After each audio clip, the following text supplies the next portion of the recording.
Well, hey y'all, tonight I want to do Mexican rice like what you could have at a Mexican restaurant.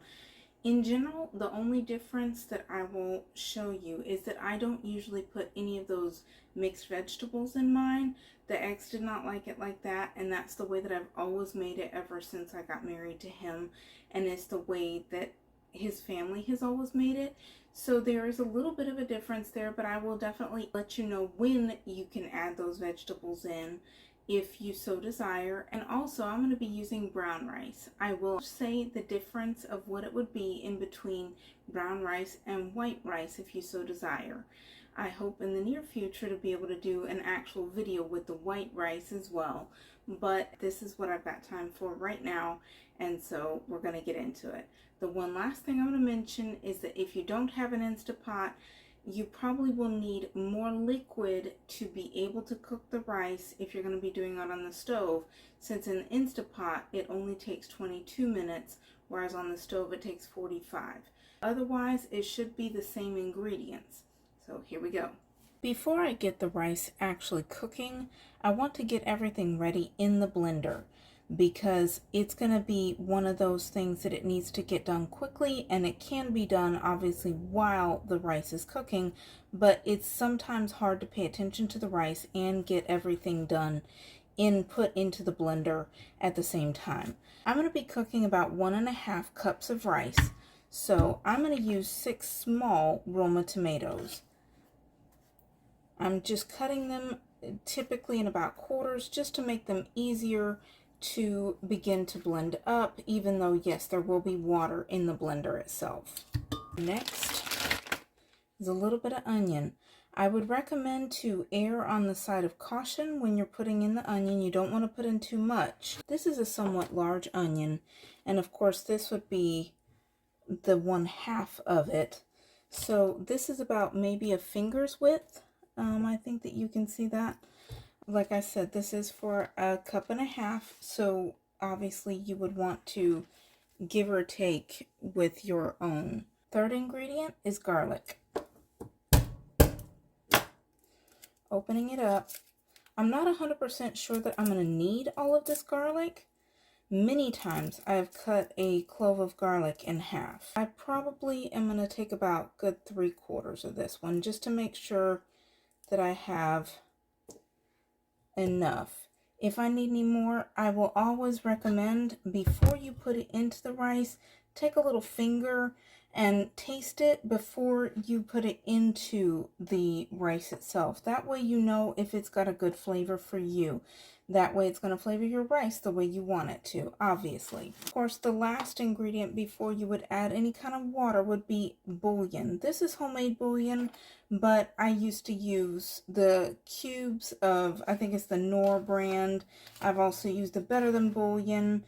You know, it's just whatever that you've got that is bouillon, use that, because salt is just not enough. I'm putting in a teaspoon or so, but at the same time, go per directions of whatever bouillon that you are using.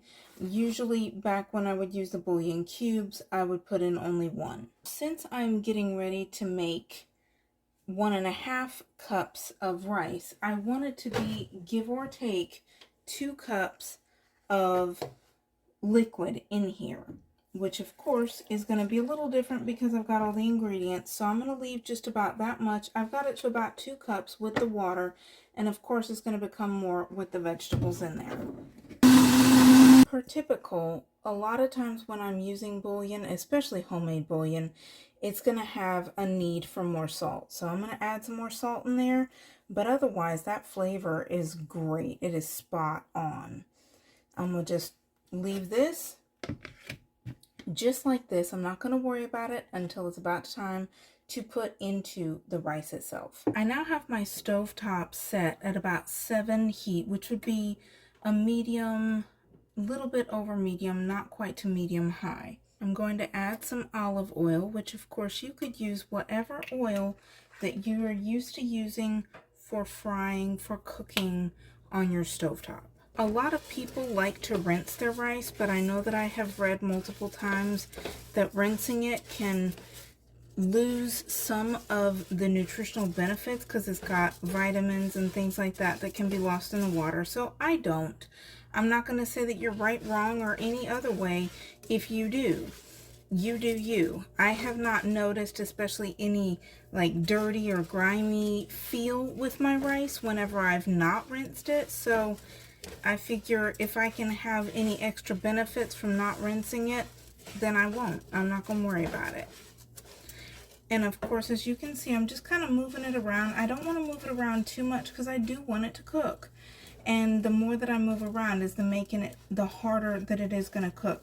But I hope that you can see that it's starting, each of the rice in general has got a somewhat shiny color or shininess to it.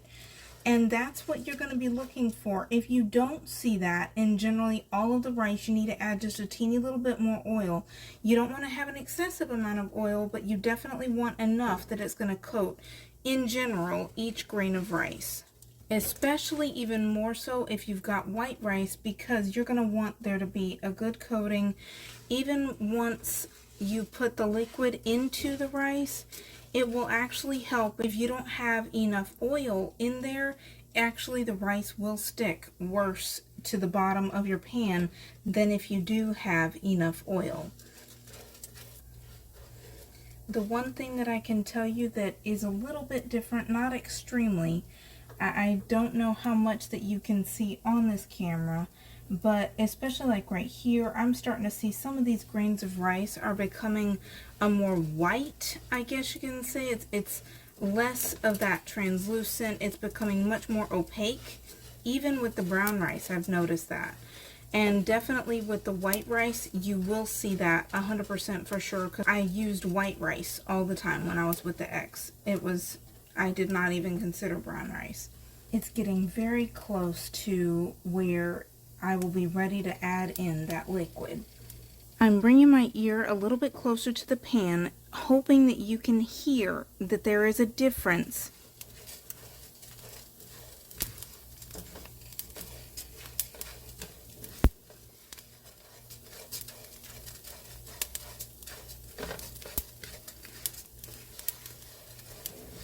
As it hits against each other. If it doesn't, then I will likely just edit out this part of the video, but you can see that this rice is becoming a little bit, it's becoming toasted.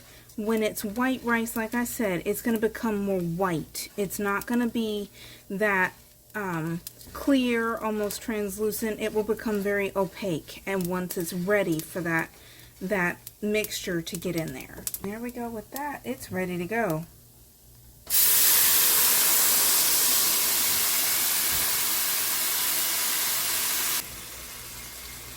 Both with the brown rice and with the white rice, you are going to want to get it where it's good and stirred. It does the same thing, kind of almost separates and doesn't want to let the water get up in there. So you want to get it stirred in, but then after that, if it's white rice, you leave it alone pretty much until that liquid is almost completely absorbed into the rice. It's almost completely evaporated or dry. I'm putting my lid on it for just a minute while I get my Instapot ready, and we'll be right back. Before I put this into the Instapot, the last thing I was going to mention is that when it's white rice, once you see that the liquid is almost completely gone and it's becoming dry, for one, you're going to want to make sure that you've put enough liquid in there, make sure that it's fully cooked. Then after that, you're going to want to just gently scrape the bottom of that pan so that the remaining liquid will absorb into the rice itself, but also it's not going to over fluff the rice to make it overcooked. I've made sure that that valve is shut so that it's not going to be letting any of that pressure out. I'm going to add time to it and let it go. I just released the pressure. You want to do that always before you open it up. The one single thing that I dislike about doing this rice in the Instapot is because, as you can see, all of that tomato and everything kind of stays up on the top. So you're going to want to just mix it up gently, but get it mixed. You can see that the bottom of that pot is empty out. We're good. No more liquid. It has been absorbed, which means that also the flavors have absorbed into that rice. And I'm trying not to overmix it like I was just talking about the white rice. So, but otherwise, this rice is done. Yum. And it's time to eat. And that is that. We've got homemade Mexican rice. I did forget to mention, and I apologize, that if you do want to add in the vegetables, you're going to want to do it when you notice that the rice is getting a lot more toasted or becoming a lot more white, and before you add in that tomato-based liquid. My sister-in-law always used the mixed vegetables that were frozen. So once they've pretty much thawed, then you can add that in and you're ready to go. So otherwise, it's done. If my videos have been of any help, any encouragement, I hope that you'll like them and you'll subscribe to my channel, that you will hit the notification bell so that I can be of further help whenever I put up new cooking videos, and otherwise, definitely have a delicious day.